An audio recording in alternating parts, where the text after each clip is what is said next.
il saisit le dragon. Le dragon, c'est celui qui contrôle le système mondial. Laissez-moi vous dire quelque chose. Avant qu'on continue la lecture. Le dragon contrôle le système mondial. Il a des ministres. Le ministre chargé des finances et de l'argent, c'est un autre démon qui s'appelle Mammon. Parce que tous les démons ont des noms. Le démon qui est sous le pouvoir du dragon et qui contrôle l'argent et les finances du monde s'appelle Mammon. Mammon, le dieu de l'argent. C'est un démon. C'est lui qui a inspiré César à mettre l'argent sur pied. Si vous prenez un autre domaine, tel que la musique, le dragon, il a un autre ministre chargé de la musique. C'est lui qui pollue le monde avec la musique mondaine. Ce n'est pas Mammon qui pollue le monde avec la musique mondaine. Le ministre du dragon, chargé de polluer le monde et de détruire les jeunes avec la musique mondaine, s'appelle Baphomet. Vous allez me dire, mais pasteur, vous connaissez les noms des démons là. Un pasteur, ce n'est pas quelqu'un qui dort. C'est quelqu'un qui est éveillé, qui fait des recherches. Baphomet. Baphomet. Vous voyez tous ces sanctions de périr pour parler de l'humanité. Contrôlé par le pouvoir de Baphomet. Le ministre du dragon essaie de détruire la terre avec la musique païenne. C'est pourquoi un chrétien qui chante, ou qui compose les cantiques, ne doit pas avoir l'oreille dans ces musiques modernes. Il ne doit pas s'inspirer même des mélodies qu'il entend là-bas. Non.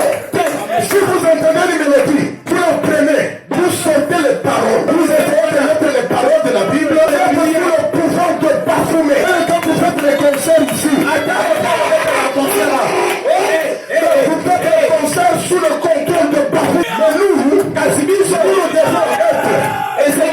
Mis sous le contrôle de Baphomet. Mis sous le contrôle de Mammon. Nous devons exclusivement être sous le contrôle du Seigneur. Il n'y a que le Saint-Esprit qui doit nous contrôler. Dites Amen.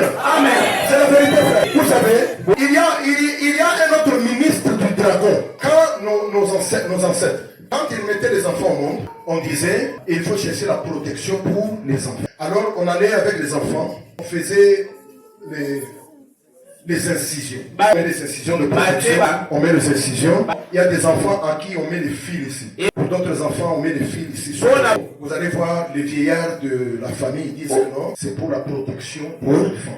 Laissez-moi vous dire ceci. Le Seigneur m'a révélé ça.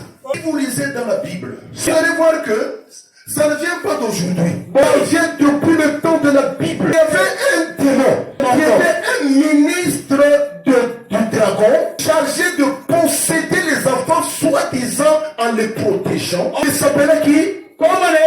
Moloch. Moloch. C'est pourquoi, si vous lisez dans la Bible, la Bible dit aux enfants d'Israël, l'Éternel vous interdit d'amener vos enfants au temple de Moloch. Et quand vous lisez dans la Bible de Moloch, Moloch c'est quoi? Alors c'est un démon. Un démon chargé de la protection des enfants. Le ministre du dragon. Je vous dis que dans tous les domaines, le dragon a toujours un ministre. Un ministère.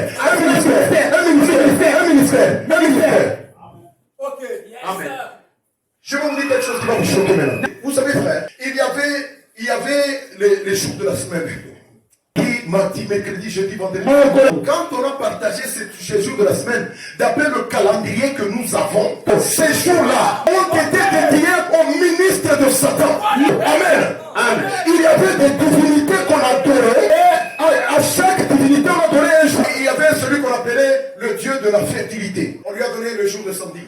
C'est pourquoi vous allez voir, depuis Babylone jusque dans l'empire grec et de Perse, la pratique était que quand on se marie samedi, pour la bénédiction du Dieu de la fertilité. Il y a des gens qui le font sciemment.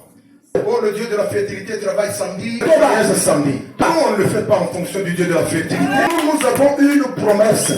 Si vous vous mariez lundi, il faut vous marier mardi. Il faut vous marier mercredi. Tous ces jours-là, ce sont des jours qui appartiennent à notre Dieu. Quand nous entrons dans le royaume de Jésus, nous brisons le royaume du dragon. Le dragon n'a plus de pouvoir à condition que le royaume de Jésus soit en nous.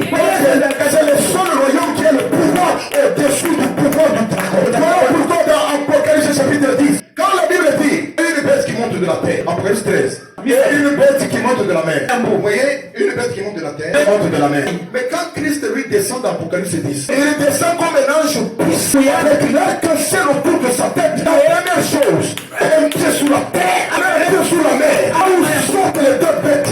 C'est le pouvoir de Christ qui domine le pouvoir du dragon. Le pouvoir de Christ qui écrase le pouvoir du pouvoir de Jésus. C'est pourquoi vous devez avoir le Saint-Esprit en vous. Satan a peur du Saint-Esprit. C'est le Saint-Esprit. C'est le Saint-Esprit. Quand on arrive au problème du Saint-Esprit, on ne blaguez plus.